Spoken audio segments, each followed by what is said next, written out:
namin kuya na ikasal na nga kami ni Lina sa lalong madaling panahon.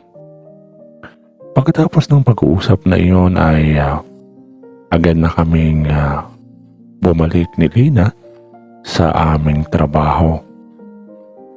Dahil sa nakapag-uusap na rin naman kami ng aming kasal ay doon ko na pinatira si Lina sa aming bahay. Kinuwento ko na rin sa aking mga magulang ang napag-usapan namin ng mga magulang ng aking nobya. At wala namang tutol si nanay at tatay sa pagpapakasal namin ni Lina. Kung saan ka maging masaya anak payag kami ng nanay mo. Sagot sa akin ng aking tatay habang kinukwento ko sa kanya ang napag-usapan namin ng mga magulang ni Lina. Hindi ko inaasahan kuya na lumala ang sakit ng aking ama. Hanggang sa dumating ang punto na nawala ito. Namatay ang aking tatay, kuya. Noon ay maalala ko pa na masayang masaya ako na habang nagbe-break time kami ni Lina sa opisina, nagtatawanan pa kami noon nung kami ay kumakain sa kantin. Nang bigla ay may text akong natanggap galing sa aking pamangkin. Nung binasa ko ito ay sinasabi sa text kuya na isinugod na naman nila si tatay sa ospital. Agad naman akong tumawag at inusisa kung kumusta ang kanyang lagay. Okay naman daw, ngunit maya-maya ay nag-text ulit ang aking pamangkin.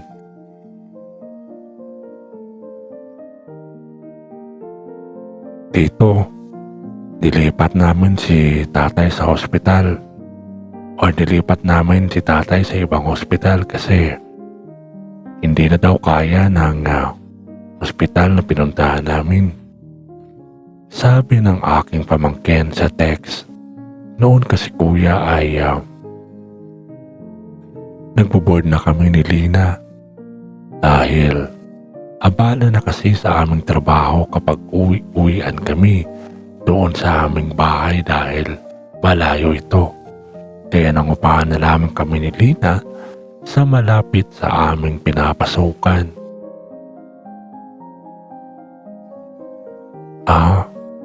Ganun ba?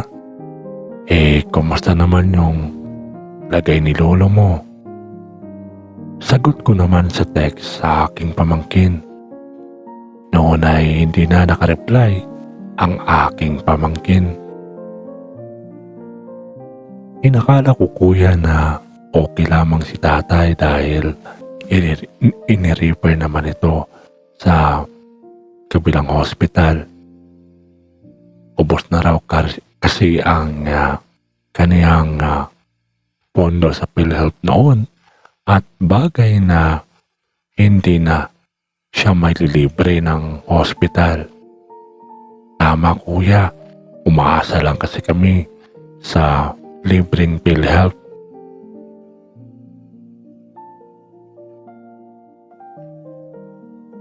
Pagkalipas ng 3 araw, habang nasa opisina ako noon, 2:00 ng hapon, hindi ko makakalimutan ang araw na iyon nang makatanggap na naman ako ng 2 text. Nakalagay kasi sa bag ang aking cellphone. Kukunin ko na sana iyon para tawagan ang aking pamangkin at kumustahin ang aking tatay nang makita ko ang dalawang text messages. Nung binasa ko, kuya, ay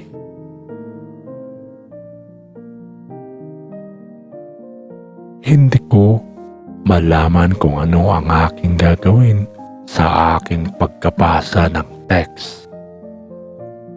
Nakalahad kasi sa text message na, "Tito, si tatay, wala na." Nung pagkabasa ko ng text na iyon, kuya, ay nang lumo ako. Ngunit nung pagkabasa ko pa ng pangalawang text ay doon ako nang lumo ng gusto. "Tito, si tatay, patay na." Hindi ko alam, kuya, pero parang hindi ko na nararamdaman na nakaapak ako sa sahig. Hindi ko na rin nararamdaman na mabigat ang aking katawan. Yun ba, kuya, na parang nakalitaw lamang ako sa hangin at hindi ko alam kung ano ang aking gagawin? Napaupo na lamang ako sa sopa ng aming opisina. Tamang-tama na pumasok naman si Dina. Nakita ko ng aking nobya sa ganong sitwasyon. Hindi ko alam, kuya, pero nag-uunahan na pumatak ang aking luha sa aking magkabilaang mata. Agad akong tinanong ni Lina kung anong nangyari at sinabi ko sa kanya na kailangan ko munang pumunta sa ospital na kung saan idinala ang aking tatay.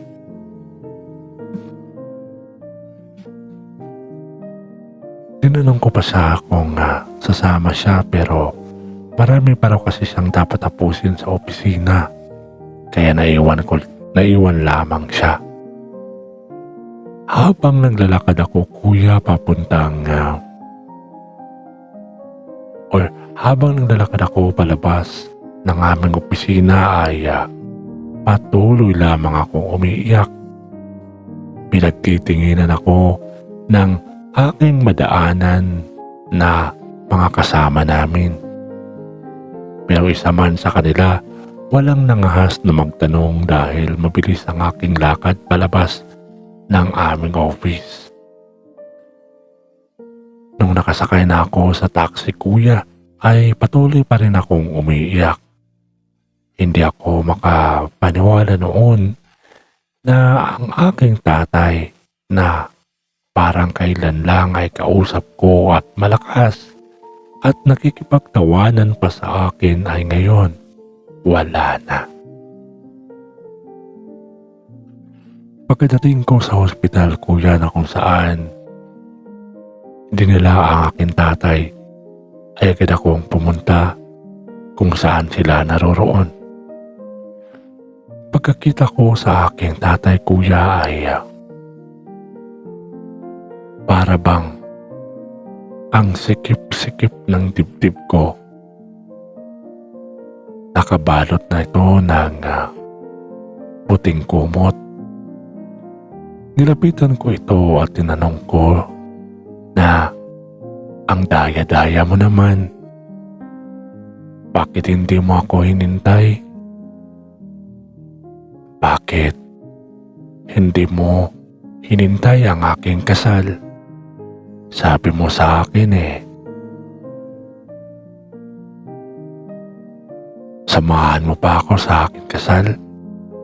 Sabi mo sa akin, gusto mo pang pakarga ang apo mo sa akin. Sabi mo, magpapagaling ka. Pero bakit? Bakit bumigay ka, tay? Hindi ko na napigilan, kuya, ang aking nararamdaman at humagulhol na ako ng iyak. Hindi ko matanggap na wala na ang aking ama.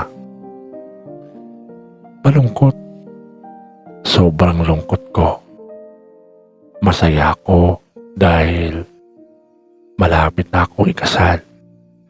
Ngunit nalulungkot naman ako dahil kung saan na malapit na akong ikasal ay doon pa at nawala ang aking tatay.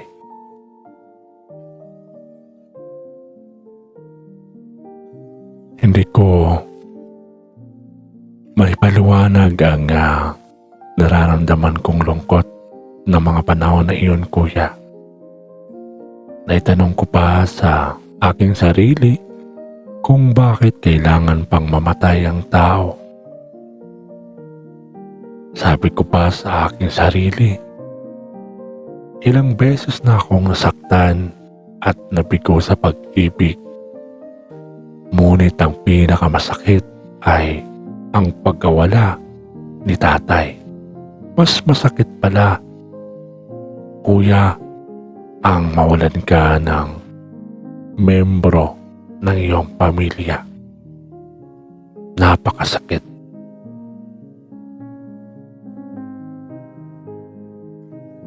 Noon, kuya, ay pagkatapos na makuha ng punerarya ang aking tatay, ay agad akong bumalik sa opisina. Pagkabalik ko ng aming opisina ay malungkot na malungkot ako. Noong nakita ako ng aking nobya ay hinadkan niya ako at pinalakas ang aking loob. Alam niya na kasi, kuya, na sa mukha ko pa lamang ay na-confirm na niya na wala na nga ang aking tatay.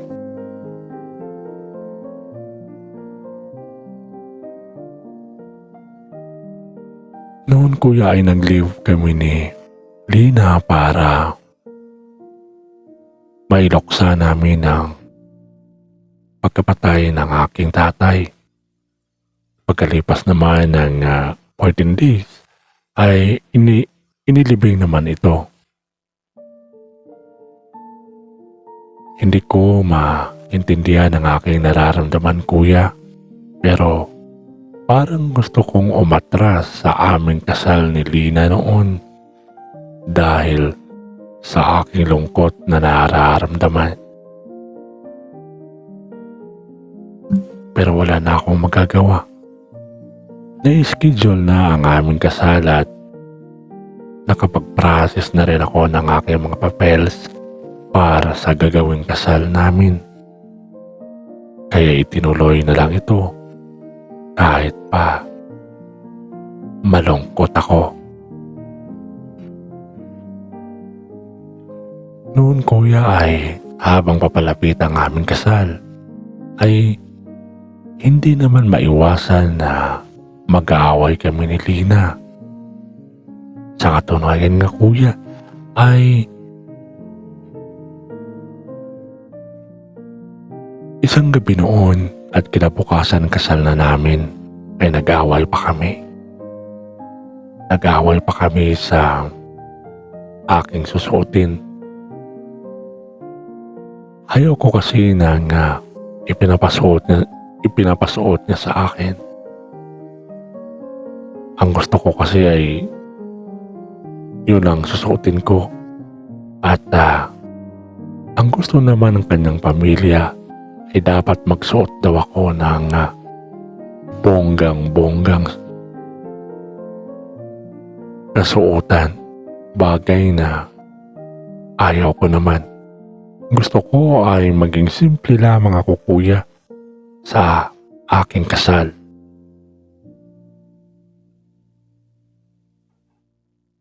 Noon nga ay medyo sumama ang loob ng aking nobya sa akin dahil hindi ako pumayag sa gusto niyang ipasuot sa akin. Kinabukasan, kuya, pagkagising ko ay agad akong nanalangin. Dahil yun na ang araw na kung saan ay kakasal ako at matali na ako sa isang babae. Nanalangin ako noon kung ito na ba talaga ang babae na kung saan ay makakasama ko habang buhay. Noon kuya, ang umatin sa aking kasal ay ang akin lamang nakakatandang kapatid. Dahil si nanay noon ay hindi makakapunta dahil sa malayo. Isa pa ay nasa depresyon pa rin ito sa pagkamatay ng aming tatay. Kaya nakatatandang kapatid ko na lamang ang umatin ang aking kasal. Simple lamang yun kuya at pagkatapos ng kasal namin ni Lina ay iniwan ko siya doon sa kanilang probinsya. Malaki na kasi ang tiyan niya noon at kailangan na niyang magpahinga sa trabaho. Kaya ako na lamang ang bumalik sa aking trabaho. Kasama kong umuwi ang aking nakakatandang kapatid. Noon kuya ay madalas ang aming pag-aaway ni Lina. Noong siya ay nandoon sa kanilang probinsya at ako naman ay nasa trabaho. Hindi ko alam kung bakit nagkaganon. Pero madalas kaming nag-aaway to the point na sasabihan kami ng masasakit sa bawat isa. Noon kuya ay tinanong ko sa aking sarili kung tama nga bang desisyon ko na magpakasal sa kanya noon. Aminin ko sa inyo kuya na parang gusto kong magsisi sa pagpapakasal ko kay Lina dahil sa mga natuklasan ko sa kanyang pag-uugali. Kapag nag-away kasi kami nito kuya ay kung ano-anong masasakit na salita at mura ang aking naririnig sa kanya. Sa tawag man o sa text. Sa text at tawag lang kami kasi nag-uusap kuya dahil siya noon ay nasa probinsya at ako naman ay nagtatrabaho.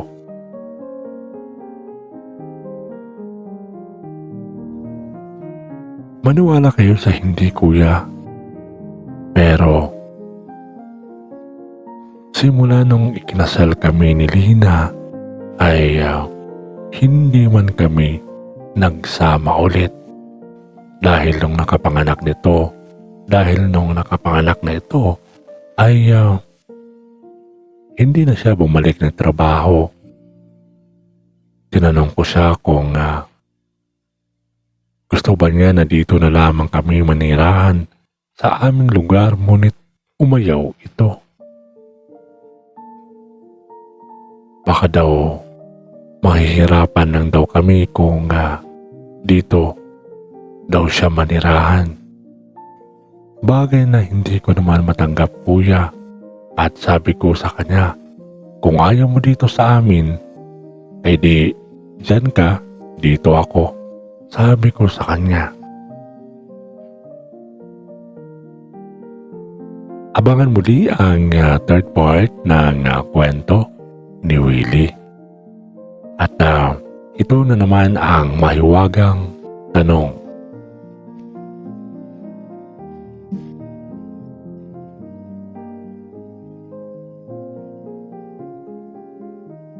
Mahiwagang tanong para sa storya na ito.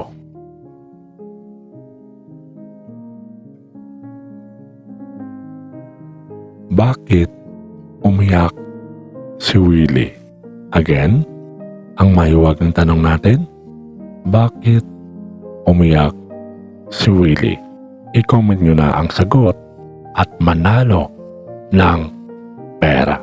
Hanggang sa muli, abangan